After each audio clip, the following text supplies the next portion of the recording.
Às vezes, a nossa principal ferramenta política, a principal ferramenta de luta é a nossa voz.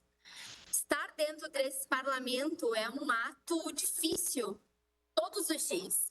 A última sessão que tivemos, extraordinária, foi muito difícil para mim. Para mim, fazer proselitismo político é quando a gente defende com unhas e dentes a pauta das mulheres e vota contrário à estruturação da Procuradoria Especial da Mulher dentro desta casa.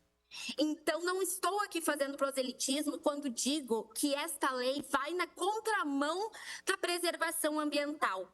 Uso como ferramenta a minha voz e deixo nos anais desta casa a minha defesa do que a vereadora Rose disse, não do presente, mas do futuro. Um futuro que depende das nossas águas tratadas, limpas e preservadas. E que isso não ocorrerá com esta lei. Espero que ocorra. Espero que eu esteja errada, que a nossa bancada esteja errada, que de fato essa lei seja só para melhorar a nossa cidade.